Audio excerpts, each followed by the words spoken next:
qu'elle est importante. La deuxième, elle est relative au volet disciplinaire. C'est devenu un tabou, mais je voudrais l'aborder face à face avec vous.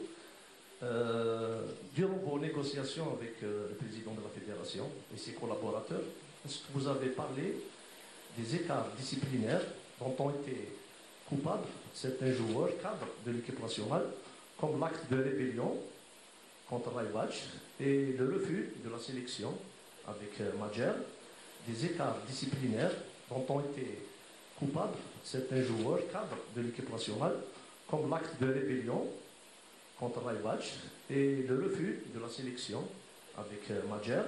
Donc, quelle est votre méthode pour mettre fin à ces écarts disciplinaires? Merci beaucoup.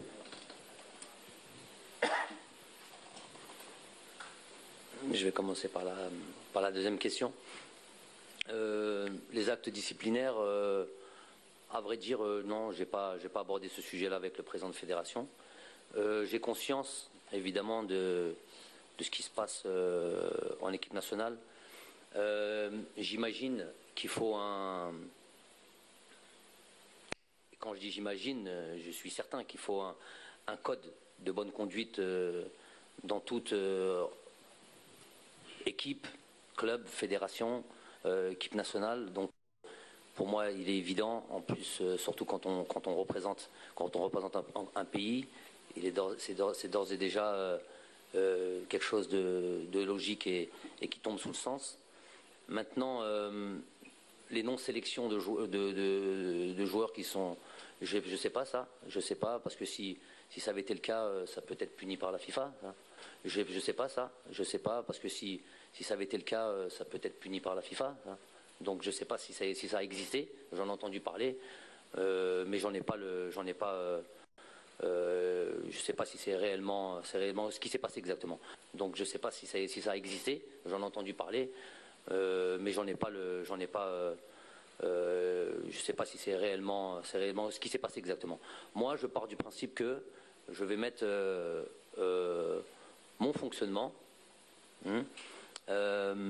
redistribuer les cartes, partir tous sur la même ligne et faire en sorte que tout le monde respecte cette équipe nationale, tout le monde respecte ce pays. Et je sais pas, j'ai la conviction que j'espère que vous m'attraperez pas au tournant de ça. Ça voudrait dire que ça sera un échec pour moi. J'ai la conviction que de ce côté-là, de ce volet-là, ce volet disciplinaire, on n'aura pas de soucis. Je suis sûr et certain qu'on va avoir des joueurs dévoués, des joueurs disciplinés. Et si par malheur, ce que je souhaite pas, si par malheur certains viendraient à justement sortir du cadre du bon fonctionnement d'une équipe nationale, évidemment, ils seraient sanctionnés. Je suis pas là pour ça. Moi, je suis là pour faire en sorte que tous ceux qui viennent dans cette équipe-là viennent avec énormément de détermination. Donc ça, je le verrai dans le dialogue, je les verrai dans le travail, je les verrai dans leurs équipes. Il faut qu'ils soient performants aussi. Donc les cartes sont redistribuées. ولكن اللا انضباط الذي حاولنا اليوم أن نقحم هذا المشكل في المنتخب الوطني. اللا انضباط موجود في هذه الفيدرالية وفي الطاقم الفني السابق. توافقوا الرأي مصطفى؟ أنا أعتقد بأن لما لاعب يستدعى لمنتخب وطني ربما إلزامية احترام البلد، احترام المنتخب، احترام القميص، أن تكون منضبط داخل المجموعة. من تحدث عن عدم تلبية الدعوة؟ إذا كان الأمر كذلك، لماذا لم يعاقب هؤلاء الذين لم يلبوا الدعوة؟ لا يوجد لا انضباط في المنتخب الوطني. كان هناك، أنا أعطيك بعض المعلومات، كان هناك غرباء يدخلون إلى غرف تغيير الملابس مع الطاقم الفني السابق.